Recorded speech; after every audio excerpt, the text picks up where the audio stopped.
Em verdade vos digo, dificilmente um rico entrará no reino dos céus. E digo ainda, é mais fácil um camelo entrar pelo buraco de uma agulha do que um rico entrar no reino de Deus. Olá, paz e bem. Quero compartilhar com você uma reflexão deste trecho do Evangelho de Mateus, capítulo 19. O texto do Evangelho é a continuação do texto do Evangelho de ontem, do jovem rico, que recusou o convite de Jesus para vender tudo o que tinha e deu aos pobres, para depois seguir a Jesus. Quando ouviu isso, o convite de Jesus, o jovem foi embora cheio de tristeza porque era muito rico. Assim terminou o Evangelho de ontem. Escravo da riqueza, tudo se desvaneceu e o jovem rico se viu impedido de trilhar a vereda da vida eterna. A história do jovem rico, que não está preparado para viver no amor, na partilha, na solidariedade, na entrega da própria vida aos irmãos, serve a Jesus para dar uma exortação para todos. Em verdade vos digo, dificilmente um rico entrará no reino dos céus. É mais fácil um camelo entrar pelo buraco de uma agulha do que um rico entrar no reino de Deus. A imagem do camelo, que jamais pode passar pelo buraco de uma agulha, a aplica à imagem da porta estreita para a vida. Jesus cita o pequeno buraco de uma agulha e o camelo, um dos maiores animais da terra, para expressar com uma metáfora a impossibilidade, dificilmente. São João Crisóstomo comentou, depois de dizer, será difícil para um rico entrar no reino dos céus, Jesus vai além e demonstra que é impossível. E não só impossível, e sim absolutamente impossível. E o dá a entender com os exemplos da agulha e do camelo. Entrar no reino equivale a seguir Jesus. Se queres ser perfeito, vai e vende tudo o que tens, dá o dinheiro aos pobres e terás um tesouro no céu. Entrar no reino. Depois, vem e segue-me. O reino de Deus designa a comunidade messiânica que Jesus denomina minha igreja.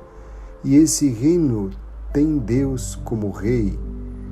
Com a hipérbole do camelo e da agulha, Jesus quer afirmar a impossibilidade de um rico, como o jovem rico, de ser seu discípulo por causa do espírito materialista. Diante da afirmação de Jesus de que dificilmente um rico entra no reino dos céus, os discípulos perguntam a Jesus, então, quem pode ser salvo? O Senhor responde que a salvação não está no poder dos homens, e sim está no poder de Deus. Tudo é possível para Deus, mesmo que seja impossível para o homem. Para os homens isso é impossível, mas para Deus tudo é possível. A dedução é bem clara, a salvação é um dom. O bem que fazemos, as boas obras que realizamos, não merecem a salvação. Salvação como mérito, mas nos fazem e nos mantêm sempre abertos a Deus, abertos ao seu dom, e nos fazem vivermos já agora essa vida de salvos, que será perfeita na face e face com Deus no céu. É a promessa que Jesus faz para todos os seus seguidores. O ser humano tem tendência por natureza para o desenvolvimento de si mesmo, de melhorar sua situação econômica. Como garantia deste seu direito, o ser humano procura apropriar-se das coisas que o rodeiam no intuito de utilizá-los ou de usá-los como meio. Trata-se de uma aspiração legítima. Por isso Jesus não condena a riqueza, mas a ansiedade de acumular fortunas de forma gananciosa. O ideal do cristão não é a pobreza, nem a fome, nem a nudez, mas a divisão fraterna dos bens que Deus pôs à disposição de todos. Pecado não é ficar rico, mas é ficar rico só para si, às vezes como fruto de exploração dos outros, deixando a maioria sem nada para sua sobrevivência. A riqueza possui uma potencialidade sedutora que procura subjugar o homem. Além disso, na avareza está oculta uma ofensa social. Não é fácil conciliar a riqueza excessiva de alguns com os direitos que os outros tenham necessário.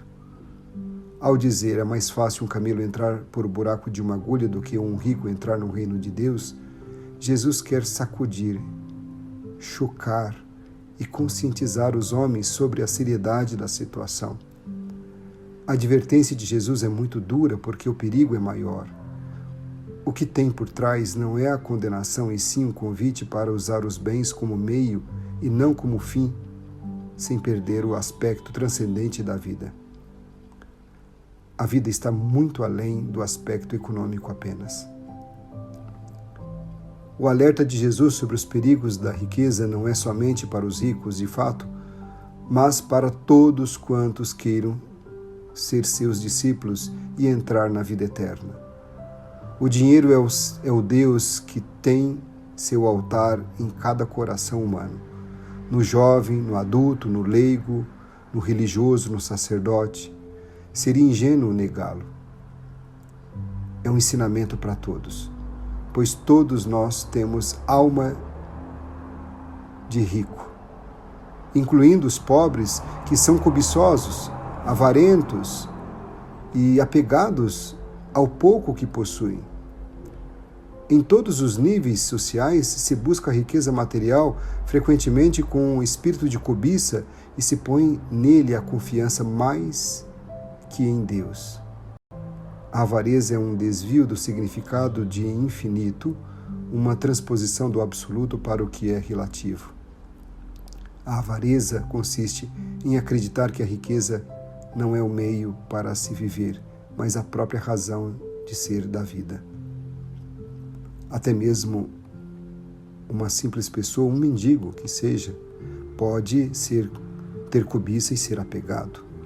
Numa ocasião, levando comida às pessoas que moram nas ruas, no centro de São Paulo, cheguei a presenciar uma briga entre duas pessoas que estavam ali, porque uma pessoa tinha a colher e tinha acabado de tomar a sopa, colocou no seu bolso, e o outro pegou essa colher e o outro não queria emprestar. Os dois começaram a brigar e, de uma forma muito violenta, acabaram ferindo um ao outro. Tudo isso por causa de uma colher que não foi partilhada naquele momento. Ou seja, o apego, a cobiça, mesmo de pessoas que não tinham absolutamente nada, apenas uma colher foi suficiente para arrancar sangue, causar uma tremenda violência. O que preciso fazer de bom para alcançar a vida eterna? É uma questão que inquieta todos os que acreditam em Deus. A vida eterna é sempre um dom gratuito de Deus, fruto da sua bondade, da sua misericórdia, do seu amor pelo homem. No entanto, é um dom que o homem aceita, acolhe e com o qual se compromete. Se a vida eterna é um dom gratuito com o qual devemos nos comprometer, isso significa que todos nós, somos chamados a ser generosos. Ser generoso é um sinal de gratidão e de liberdade interior.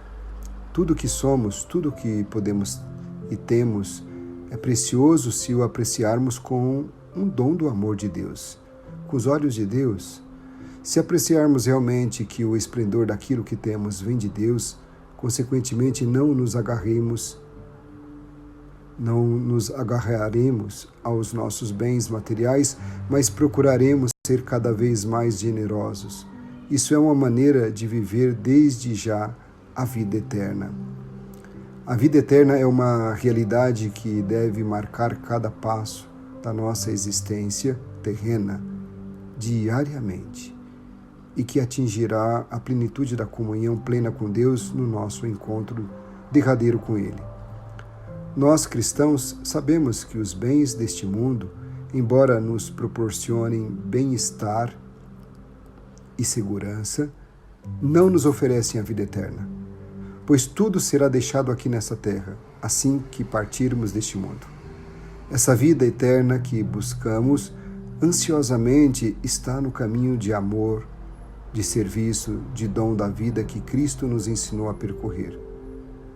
O cristão não é um pobre coitado condenado a passar ao lado da felicidade, pois a felicidade é o próprio Jesus, mas é uma pessoa que renuncia a certas propostas falíveis e parciais de felicidade, pois sabe que a vida plena está em viver de acordo com os valores eternos propostos por Jesus.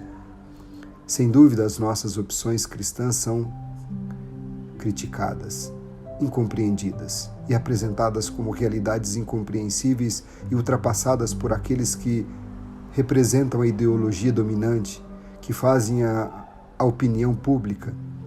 Precisamos, todavia, estar conscientes de que a perseguição e a incompreensão são realidades inevitáveis, que não podem desviar-nos das opções que fizemos. O Senhor nos pede que abramos nossos olhos e nossos corações diante da realidade da pobreza e da opressão que afeta grandes setores da nossa sociedade. Nós que cremos em Cristo não podemos sequestrar o amor, a alegria, a paz, nem a dignidade humana de nosso próprio próximo em função de nossos interesses pessoais. Nós cristãos e todas as pessoas de boa vontade não podemos enterrar o amor, a fraternidade, a igualdade, a partilha, a compaixão, a solidariedade. Os cristãos e as pessoas de boa vontade não podem fazer o mundo surdo e anestesiado diante dos valores acima mencionados e outros valores reconhecidos e universalmente. Os cristãos calados diante dos valores pisados, em certo sentido, são coniventes. Se o mal e a maldade avançam é porque os cristãos permanecem em silêncio.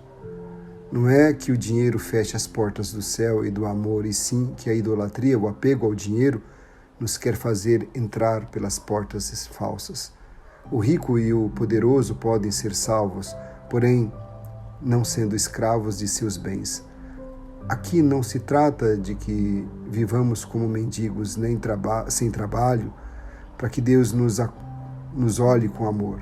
Apego ao dinheiro, ao prazer, às drogas e ao poder também o têm os pobres, quando não estão espiritualmente despojados de suas paixões desmedidas. Rico e pobre, a porta da casa do Senhor pode encontrar a porta aberta ou fechada.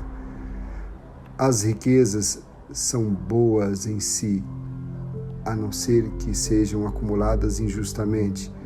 O que não é bom é ser escravo do dinheiro e não utilizá-lo para o que Deus quer.